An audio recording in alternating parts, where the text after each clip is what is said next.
someone outside cut the wire on us. That's probably what it was.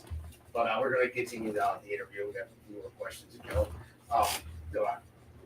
Erik, I want to ask you, how would you work across the aisle with Democrats on council if you stop for presidents? I think once we get voted in, there is no Democrat or Republican anymore. We are working to serve our community, and we're working to serve the people. Once we get in, lines are gone. We have to put our differences aside and work to help make this community the best it can be. So that's what I'll tell the Democrats. Look, I don't care if you're Democrat. I don't care if you're Republican. We're working together. The residents are the reason why we're here, and that's what we're going to do. You see, that's the same kind of question. I see a lot of Republicans and Democrats. You're supposed to be a public servant. That's right. And that's what it is. I mean, you might have different ways that you want to address things and different beliefs and how you want to run something. But when it comes down to it, you're supposed to be working together for the people. How would you best work with across the aisle? Yeah, I mean, I think Erik said it well. At the end of the day, I got to view the Democrats who are on town council that we're working with as neighbors, as partners, and work to establish that relationship, understand their concerns. It's really about communication. It's about listening. It's about refusing to become personally offended. It's about disengaging from personal attacks. And it's about a commitment and willingness to say, we're here for the good of our community. Therefore, our personal views and differences need to get set aside so that we can work together. And you know what? I think that when people honestly do that, they find that the other person ends up being a human they can get along with well. And there's far more that unites us than divides us. Yeah. But if we don't focus on that reality, we get caught up in the echo chambers and the insults and the foolishness. And it causes us to resist and pull back rather than to press forward into relationship and conversation. And I think we got to come around the table. We got to understand one another. We got to work together. And I will not get up from the table until we've been successful at that. That's it. I'm committed, absolutely. That's great. So, Erik, did you see local government as a place to push back against money policies? That hurt towns like that. Absolutely. We have to push back. If we're trying to help our residents, live their best lives, and the state is pushing back on us, it's our job to fight that. And it's not, again, we're not here for us. We're here for the residents. And if there's something that the state is in line with our residents and what we're doing, like that, that's just bottom line. So where do you see Denver? I see Denver as a place where people feel valued, people feel that they have a voice, small businesses, all residents. I mean, it's a place where people want to live. People want to be, this is not a place where government shouldn't be interfering in your lives, the municipality should be interfering in your lives. People just want to live their life. They don't want all this, interaction with, asking permission for everything that they do. They just want to live their lives. That's what I want for Denver. I want people to want to be here, to interact with each other. I mean, I want people to be. Doesn't put it simply. So you need yourself like 4 years, definitely. Yeah, I mean, everything I said, but it's just say even more affordable township, a place where you can raise a family, a place where you can find a place to call home, community to be involved in, that you want to be involved in. At the end of the day, I think we've got to make taxes affordable. We've got to be a family-friendly community that's business-friendly as well, and continue to help the businesses we have thrive, and the ones that want to get started find their way towards success. So I'd love to see 4 years at Deptford that is more prosperous, more free, and more fiscally responsible than it's ever been. Right. So we're coming up to the end of the year. But first of all, where people can find one more question for both of you guys. You know, if you have one message to leave with residents listening, I would say don't vote for the party, vote for the person. Look at the people that are running for you, that want to serve you. Don't look at the party, look at the person. Yeah. Don't hesitate to reach out to your candidates, ask the questions, get to know us. We'd love to get to know you, and get out and vote. And encourage your neighbors, your friends, your family to get out and vote.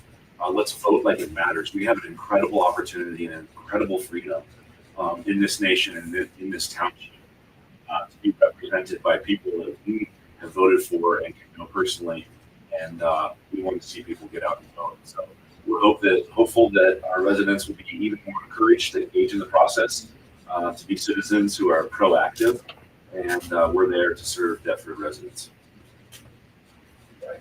So then where can everyone podcast? Like your social media, having doing your campaign, like that. I think we both are on. Correct. So just tell people. Yeah, I mean, you of course do that on our website. You can find me at social media, Facebook, Steve Marfia.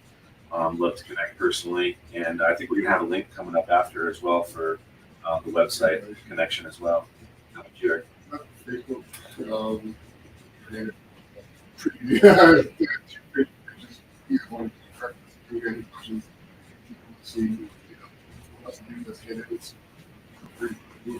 And everybody can see the promo subject to scan that. Sure that way. But list of candidates and get the campaigns. You have to pay whatever they get. All of those. Yeah. Money these campaigns. I hate it. I always hate asking people for money. It's like the hardest thing to do, and then you're looking at it. It's necessary. Yeah, it is. Yeah, absolutely. All kinds are expensive. Organizers are expensive. We got on there. That's right. So, you guys win. How about we do that? Thanks, Damon. I'm We'll in see. West Deptford. I'm not far. It's time for you to move to Deptford. So, all right, guys. So, well, we're going to take a break here. So, we're going to go into our promos, and then we're going to play a song that we wrote. And it's like 8 minutes. These guys. So, we're just stay tuned. I'm going to do another segment, 2 and 3. And we'll talk about drawing. Talk about what's wrong. With our country and how things, unfortunately, this death is, bring people together. I think we've done a lot more in life than death, but this death is bringing a lot of people together. And so we'll take a break. America's Pulse Network. The mainstream media is bought and paid for. The truth is twisted to fit their agenda. But America is waking up because podcasts are the future for trusted media. Welcome to the America's Pulse Network. It is a network built by patriots that upholds the Constitution. The America's Pulse Network stands for God, truth, and the America First movement. There is no corporate propaganda, no government spin, just real news, real talk, and real voices fighting for faith, freedom, and the future of this great nation with common sense. Here are some of America's Pulse Network podcasts. Alexandra Levine Live, hosted by Alexandra Levine. Jersey Shore Podcast, hosted by Damon Galdo. The Conservative Corner, hosted by Seth Eisenberg. APN's The Pulse, hosted by Alexandra, Damon, and Seth. So tune into America's Pulse Network on the following social media platforms: X/Twitter, Rumble, Truth Social, Facebook, and YouTube. Join the revolution. Because the pulse of America beats for God and country. America's Pulse Network is for faith, family, freedom, and truth.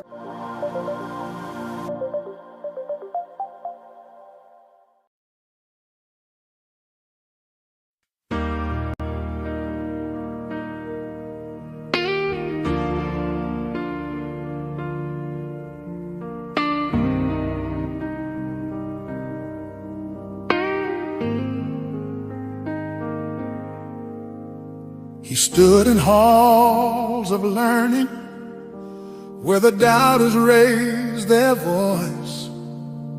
With a Bible in his hand, he gave the broken hearts a choice to see the cross of mercy, to find a brighter way. But the night came down too early, and it stole his breath away.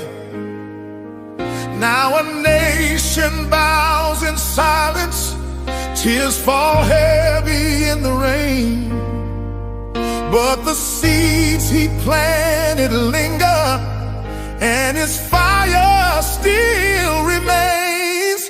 Take him home alone, Lord, let the angels sing.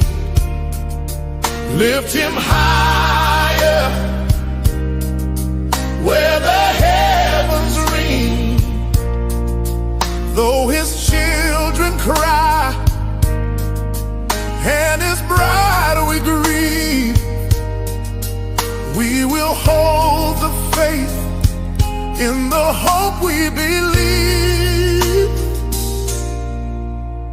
He was only 31 years old, with 2 daughters by his side,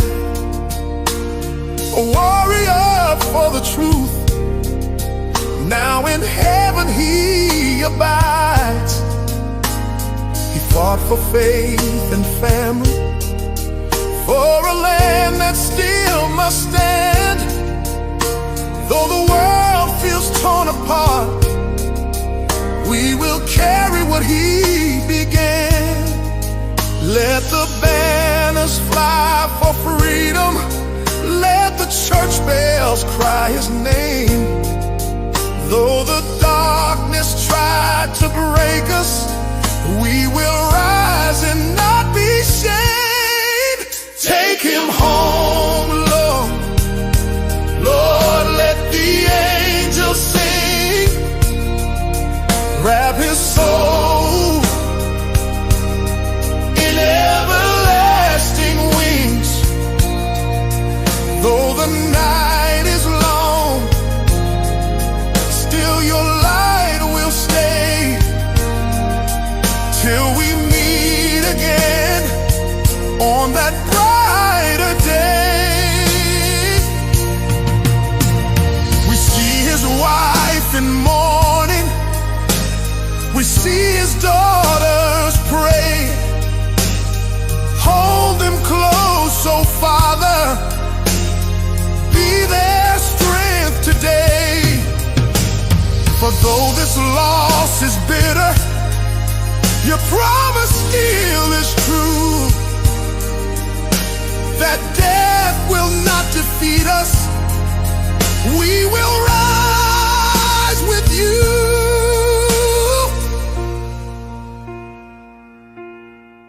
Take him home, Lord, let the angels sing. Crown him now with everlasting peace. Though the gun is silenced, what his lips proclaim, every soul he touched still carries his flame.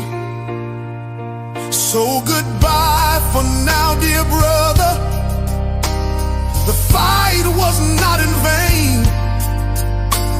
Your voice still echoes loudly through 1,000 hearts reclaimed. And one day we'll be together when the trumpet sounds your name. Take him home, Lord, till we meet again. Take him home, Lord. Take him home, Lord. Let the angels sing. crown him now. Now, Everlasting peace. though the gun has The silenced, sun has silenced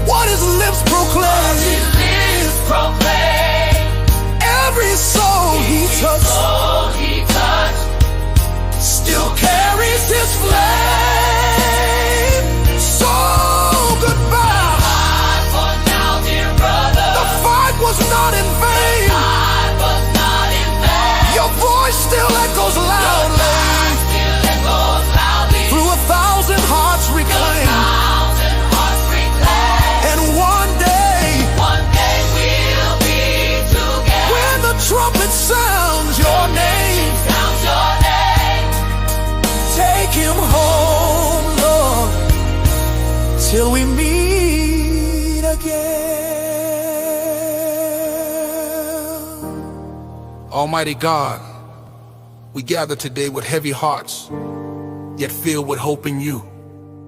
Receive the soul of your servant, Charlie Kirk. He lived to proclaim your name, to defend the truth, to bring young hearts back to the cross. Now he rests in your hands, Lord. Place him beside Jesus. Our Savior, grant him the eternal.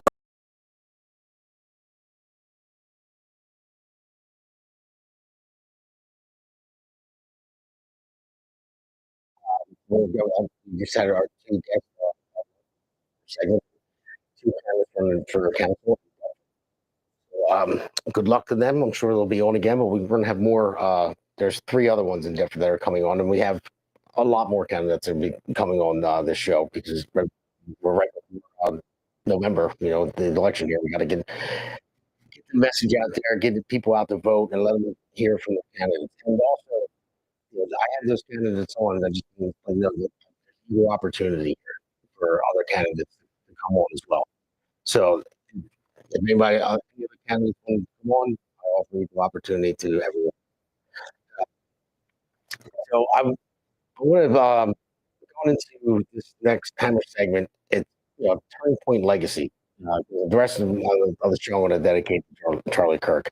So I'm going to get into. Oh, we got to redo it. I didn't. Yeah, you're still going. We're still going. We're having technical difficulties, guys. I don't know. Be right back. Audio. Tell them